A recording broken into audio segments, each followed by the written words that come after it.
Dude, that place was nuts. Especially when my office faced, like, all the treadmills and shit were in front of me. You're the front cubicle. No, but they were looking the other way, so all I looked at was people's asses. Mm-hmm. Like, even friends of mine, girls, were like, yeah, you want me to join the gym, Devin, so you can look at my ass for 45 minutes? And I was like, Yes, I've already please. seen it. Here's the form. Yeah, don't flatter yourself, Please. baby doll.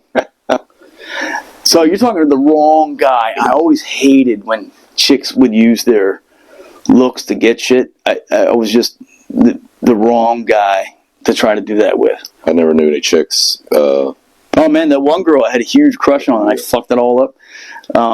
Yeah, she was pretty hot. I remember that. It was Jason Raider's client, and she came to me. She goes, "Oh, don't ever date military guys." I'm like, "I won't." What the fuck is that? No problem. And then she goes, "No, I'm just kidding." She's like, I want to get another membership in Arlington and this one too. And I'm like, "Okay, I can help you." And I'm just like nervous because people don't understand, dude. I'm coming out of the Marine Corps infantry where you're not allowed to look at women. You're not allowed to talk about them. Yeah. I mean, you can talk about them in a bad way. Oh, that's all right. Yeah, they for call kicks. They call them split tails. You know that's the name? Yeah. When you're military, or split tail or skivvy. Why do you think they call them who's split tails? Well, what are you talking about? Because there's nothing there. They're split tails. Which part? Because it looks... I think they're talking about they pussy. Because you got to think about it. The tail, as in Brian, the that's back. what they called them. They called them As that, in the back? and they called them skivvy. Because Both of our skivvy tails are drawers split. We are both have ass underwears. cheeks. That's the back. Both Right, sides, but I both don't are think they split. have nuts. Right? Oh, we're talking about the front.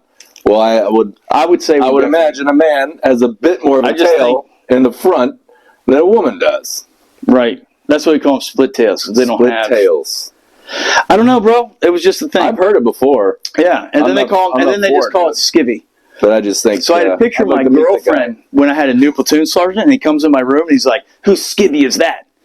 And I was like, "Mine, Staff Sergeant." Yeah. Like, they make you feel so stupid.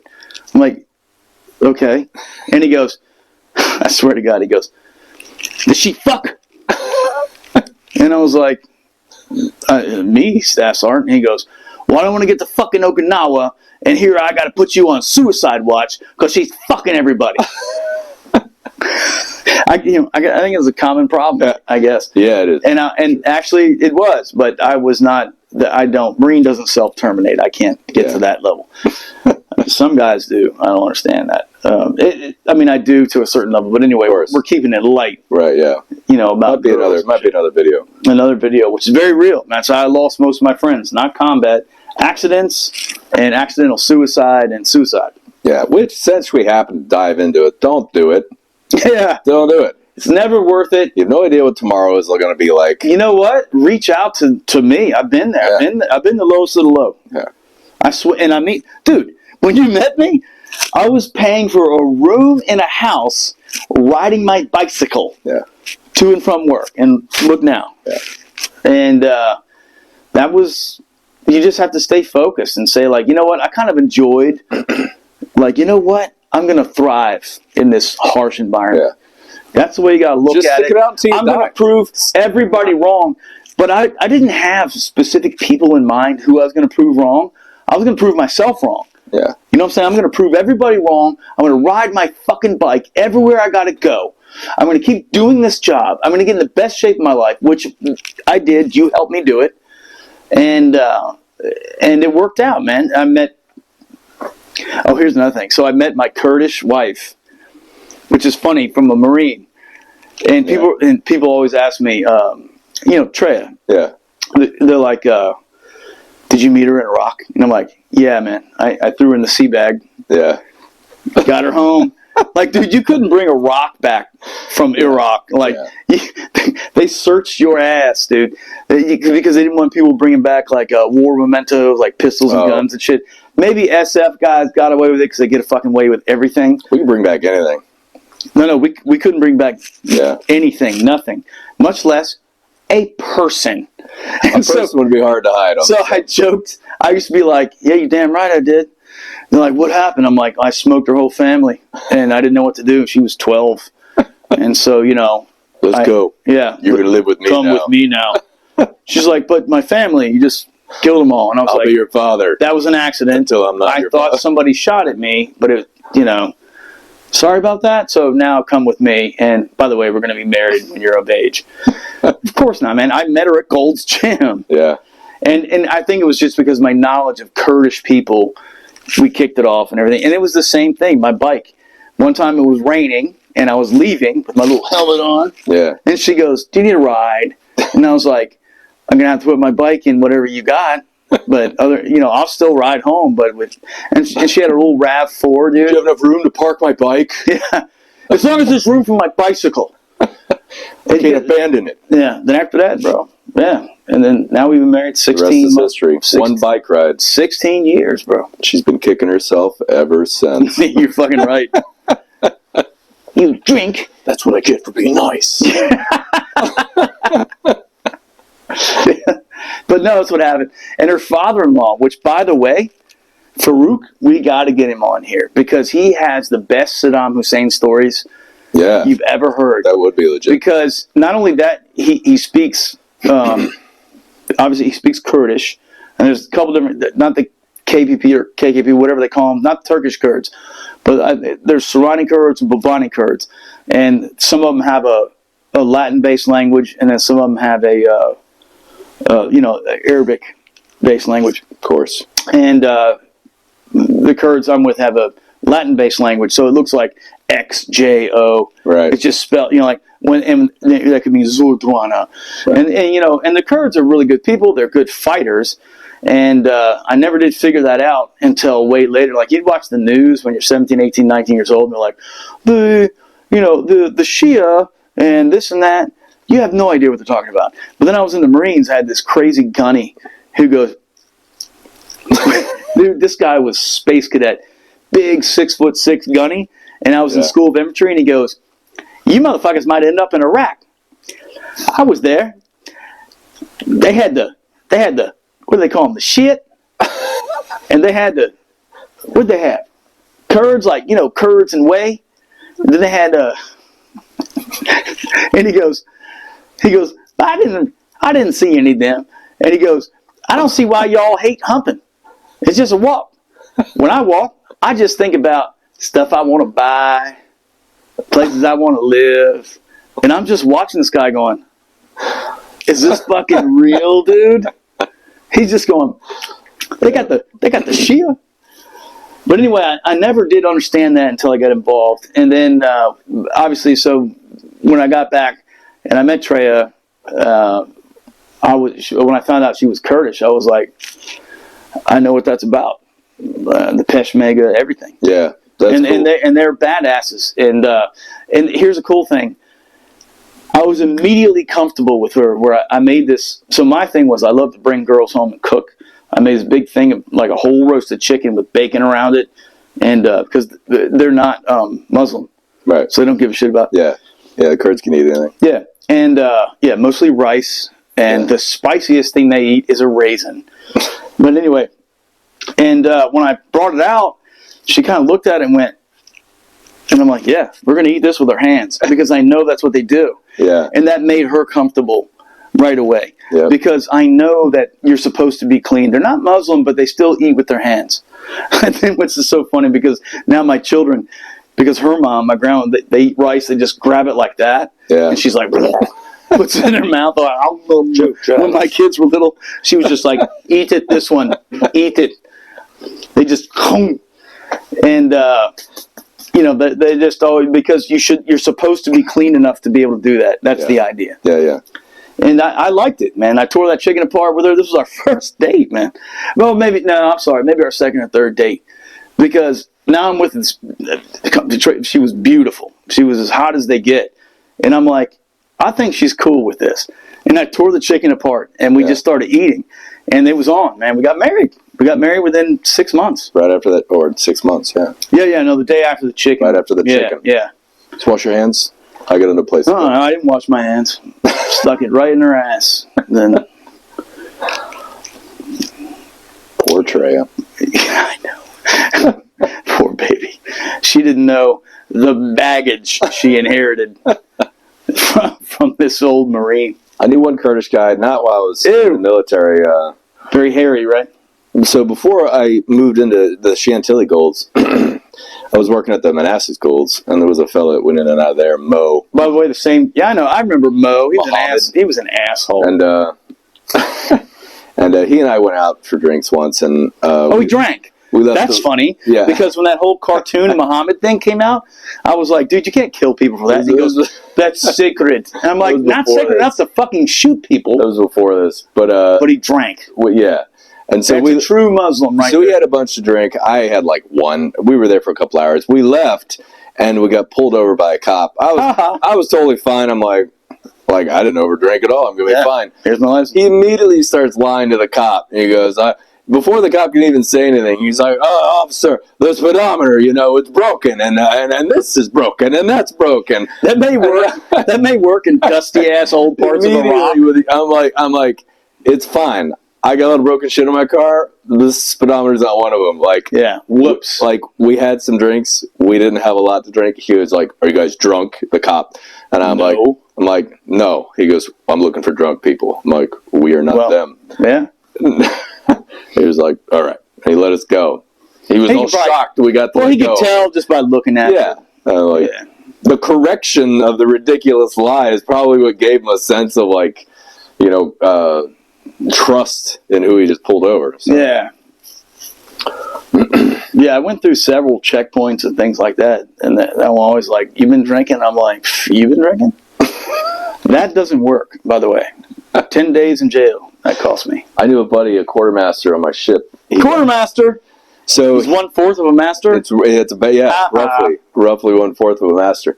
That was strange when I heard you had quartermasters in the Marine Corps. No, in the Army. Oh, the Army, right. In the Marine Corps, we have police sergeant. Yeah. Well, it makes sense. It's like, I believe it probably does have something to do with... You have to have a quartermaster. 1/4 of a master. I guess. There's got to be some level of quartermaster means quarters, like where you live. Right. The master of the quarters. And do you have shit paper, soap, water, all that bullshit? Now, on a ship, he's navigating, he's working the maps and plotting courses. And also getting shit where we go. So I'm like, all right, which quarters is he master of? Yeah. This whole section of the ocean? Yeah. Where we're driving through? So I don't know. Potentially it's different meetings. But anyway, this guy, fast forward, he's out of the Navy. He is super drunk. He's got open canisters. Super drunk. He's like, some beers fell over and fucking poured everywhere. I had about an inch of beer on the dude, when you're sober and you come across somebody who's been drinking, you can smell it from a mile away. So he's got a little pool of beer in his I've trunk. been drinking. And they pull him over. He's hammered. He goes, "I'm fucked." They give him a breathalyzer. What does he blow? And I can't remember. He's clearly over. But he goes attention to detail on the officer. He goes, where's the what is it called? Calibration sticker on that breathalyzer. And he's like, the cop is like, he goes, when was it calibrated? There's no sticker. Because in the Navy, you have gauges everywhere. Everything has to be calibrated to make sure that it's accurate. And that's one of the things he was responsible for. So it was just something on his mind all the time. He's like, and the cop's like, it's calibrated. And he was like, where's the sticker? Yeah, how do we know? It says you. It's like if I take this to court, you got to provide that as evidence, right? How do we know that's right? He got away with that, man. No, he didn't. He almost did. The cop was super pissed because it was a good argument, Oh, that's even worse. And there was something that I don't know. He gave him another test, I think, which held up in court. Dude, back in 2004, I got a DUI. But he was like, "Oh, this is close." Look at me. Yeah. But it was kind of cool. It was a cool experience because I went to county jail for 10 days. And I was just like, thank God. And I go into this room with these dudes, and I have a unit shirt on.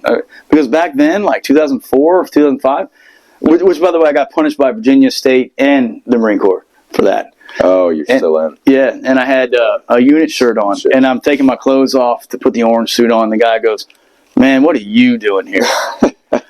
Thanks, I felt bad enough already. And I was just like, I just went DUI, man. And the guy goes, Seen a lot of good guys going down on DUI because I didn't fight. I'm like, dude, what am I going to say? I blew like a .17. It doesn't get any worse than that, man. And that's like a month after they passed this law that if you blow .08 or whatever, .08, it's a mandatory 5 days in jail. And then anything over that, I blew .17. And so then they take me in. So when it happened, as a state trooper, man, he was about to let me go. And he goes, whoa, you got dead tags on your car. And I was like, I was just about to get it done. And he went, whoa, wait, what? He just caught that little bit. Yeah. And he goes, you been drinking? I was like, no. Yeah. And he goes, then he looks at my car and he's like, all right, motherfucker, you've been drinking. And he goes, then he takes me to jail. And it wasn't even a bad, that guy was in the Marines too. The guy that took me, state trooper. And that was an interesting experience, man, because being a veteran, everyone kind of knows. I don't know how they put the word out, but no one gave me a hard time. And I was worried then because I was a bounty hunter for a while. And I was like, man, what if I run into somebody that I put in jail? And I didn't see anybody like that. But it was amazing to see the cats in there, the way that they were so used to being in jail. If you want legal advice, just talk to a prisoner that's been in the system for 10 years. They read all the books. They know everything. Yeah. Well, they've been through it. They haven't read anything. Yeah. One guy, this like 50-year-old dude with fucking bottom glasses is like, well, I've been incarcerated for more than a life sentence. You know, like on and off. And he goes, but I'm going to get out here in about 6 days and it's cold out. I'm going to need a car. He's telling me he's going to commit a felony as soon as he gets out of jail. And like, he can't wait. He's like, Shane, feel sorry for the first bastard I run across. I'm taking their shit. He told me that. And I'm like, I almost want to go, hey, has anybody talked to this guy? Why'd you get a loan? Yeah, you get a loan. Ever heard of a loan? But anyway, that was the worst thing that ever happened to me in my entire life. And now you're looking, 20 years ago or more. And never did it again. But anyway, I don't know how we got there. From spraying icy hot in my eyes, ass, balls, and taint. Been all over the place. Been all over this world. I've been mostly a Boy Scout my whole life. No jail time. Well, I could have told you that. Yeah. Well, it's not like I wanted, that's the only time I ever went for a DUI. That's the only time I ever got in trouble. And, I think all it does is just create the potential to do something really bad. You know? I don't know about that, man. Like, I'm just when that happened to me, going to keep going I'm going. never drinking and driving again. Until I just burn a whole town down or something crazy like that. Well, don't give our plans away. He should have drank more, And then maybe he wouldn't have done that. Yeah. He would have cooled out. If he felt like he made mistakes earlier in life, he wouldn't have to burn everybody's houses. Now he can't get a job, and he's pissed. Yeah. No, I got past that, man. But it was a long road, and I would say worth it because look at me now. After I met Treya, her parents were in Iraq at the time, and her dad was working for General Petraeus. Dude, he's a badass. I can't wait to get him on here because he said he would, and he'll tell his whole story. He tells this great story. He goes, Devin, we were at breakfast, and newspaper there's a picture of Saddam, and I spit on it. And Katie, my wife's older sister, her name's Kalea, but they call her Katie. Yeah. Because America, Katie, okay, fuck it. And she saw it as like a little 3-year-old, and he goes, then I go through a checkpoint, Devin, and there's a picture of Saddam, and she spit. And she's like, Devin, the guards didn't see it? If they saw it, they would kill me, of course. Right. But he said it so nonchalantly, like he's used to that. Yeah. In America, we're not used to that. Kitty. You don't go through a checkpoint in America where you might get smoked. Yeah. You get arrested maybe, but you're not going to get smoked. He's like, but Devin, if they saw that, they would kill me, of course. Yeah. But, I was already thinking up excuses to tell them why she spit, So, I think people forget frequently how brutal currently Saddam actually was. And they're like, well, we shouldn't have got involved. Bro, he killed and murdered pregnant, and it was all hypocrisy. Him and his sons, Uday and the other guy, they did cocaine, alcohol, raped. They did whatever they wanted. And it was just a fucking joke. But to hear it from the horse's mouth, to hear it how they lived, right from the person, and it's no wonder he risked his life to go back and work with General Petraeus at that time because he's a civil engineer and he speaks Kurdish, Arabic, and a couple other languages, English. I mean, the guy's kind of amazing. And it might be worth getting another camera. Yeah. We got to talk to this guy. Yeah. And we have to do it the right way because he's probably still not comfortable. It's like to say those kind of things after living under that kind of tight thumb regime. Probably very uncomfortable to talk about, but I think he's cool with it. And that would be really... But anyway, it all comes back to the fact that I married this Kurdish girl, and still people ask me, did you meet her in Iraq? Yeah, up in the mountains. I just, when we got on that plane back, I was just like, yeah, I don't know who she is, but she's with me. Yeah, they had wife farms. We're 10 years different, so that would mean she would have been 12, but she was 21 and I was 31. We got married. You ever prank call the front desk? You ever prank call Jared? All the time. What are you kidding? I had like a stretch there where I was doing it pretty often. Nate and I would do it. Didn't you get me one time? I can't remember what you said, I can't remember, but I got Jared for sure. I threw this voice. Oh, Jared, dude. That was Justin's brother. Yeah. Big white kid. He wore a chain, and he worked at the front. He's like, what's up? He was usually high. And all of a sudden he came in. He had these two big marks. Looked like he got bit by a snake right here. Yeah. I'm like, Jared, what happened? He's like, put a taser to my neck. And I'm like, you put a taser to your neck? And he goes, I was like, Jared, I'm the boss, right? I rode the Remember leg. I got promoted to assistant general manager. Yeah. And I was like, where's the taser now? Like, you didn't bring your shit with you, right? And he goes, Mom took it away. Said I couldn't do what I did anymore. Yeah, Mom took it away. Didn't take away how much I love the guy just because of his honesty. He was just always like, I hit myself with the taser. Yeah. I'm like, why'd you do that? And he's like, I don't know. And then it's like, where's the taser now? And he's like, Mom took it. That was the funniest shit ever. Right on. He would be like, hey, I'm going to go home. I'm leaving here and I'm going to go get some bacon dogs from Five Guys. Yeah. Those are good. You want to go? And I'm like, I got to work. Bacon dogs sounds like a thing, though. I would call him and throw my voice and have this dialogue with him.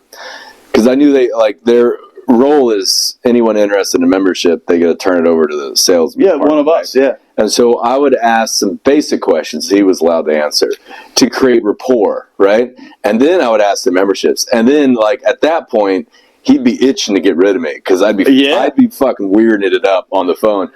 And then are the guys there good looking? And then I'd be like, no, don't send me over to them. I feel more comfortable talking to you. Yeah, I just want to talk to you. And he was so polite. He was like, ugh. Yeah. One time he came to me, he's like, Devin, this guy, he's mad. Yeah. And so I'd hang up, right? We'd get done with the phone call. I'd give it a moment. And then I'd come to the front desk like, and he'd be like, dude. Yeah, you won't believe what just happened. You won't believe the dude that was on the phone that I was talking to. Remember, he was saying some fucked up shit on the phone. And you're like, no way. I was like, what did he say to you? Remember all that? I put all the electric shocking stapler up front and everything? Yeah, I remember. And little Matthew. That made its rounds. Matt was... Matt got pissed. Yeah, I'm like, of course he did. Dude, he went to Virginia Tech. He was a cheerleader. He was a male cheerleader. And I was telling a Marine Corps story one time, and I shit you not, it might as well have been one of those things from American Pie. He goes, dude, this time at cheer camp? And I'm like, let me stop you there, bro. Let me stop you right there. You're going to tell me about a cheer camp story when I'm just talking about the United States Marine Corps. He's like, don't make fun, man. Oh, I know exactly what you're talking about. Don't make fun. There's one time at cheer camp? Yeah, one time at cheer camp, I had 2 cases of beer. And I'm like, did you get laid? He's like, well, no. But just because we both camp, Matt. It doesn't mean it's the same. Don't get me wrong. I like Matt. He was a good guy. Yeah, he was. He was just an angry,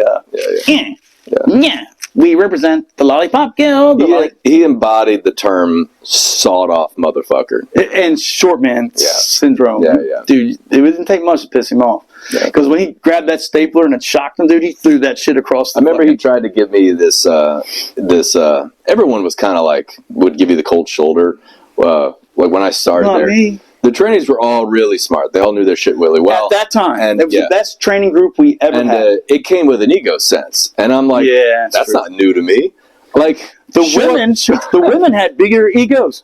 Remember, what's her name? The oldest trainer, not Barbara, but the older one, Martha? Martha. Yeah. So when they created this new rule about getting sports drinks or whatever, and I said to Martha, begrudgingly, because Barbara and Bob told me to, I'm like, hey, Martha, you can't, and she goes, tell them to fucking bill me. And I was like, okay.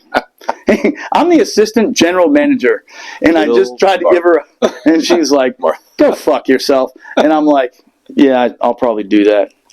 I don't blame you for saying that. But God, you're hot for being 50. Dude, she had it put together. Yeah. They, I remember the guys, they'd try to like give you the cold shoulder and treat you like you. Well, the cool guy was Jason Rayner. He didn't really have an No, attitude. Jason was cool. Like, I just treated him like the boss. Like, He was the boss. I treated him like the E7. Like, that's not someone I'm going to have a conversation with.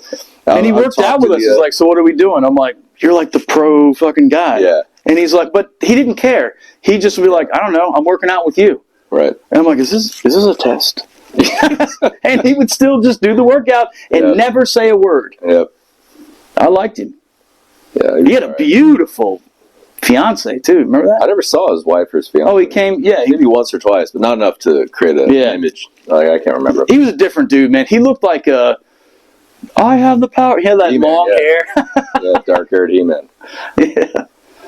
He was a nice guy, man. Yeah. But that was there were a lot of shenanigans. Working at a gym there's good memories, dude. I had some fun there. Then it just as corporate took over, though. Oh, jeez. It went was a to fucking shit. disaster, dude. All that had to happen was corporate takeover. All they had And to it went do straight to shit. was what we were doing. Because the rumor was that's why they Dude, we wanted had the gym. Redskins cheerleading every Friday or like Thursday and Friday nights. It was like a party. Yeah. But people were just working out. It was just like this great energy. And Bob and Barbara did that, man. That was their doing. And they fucked it up, man. Yep. God.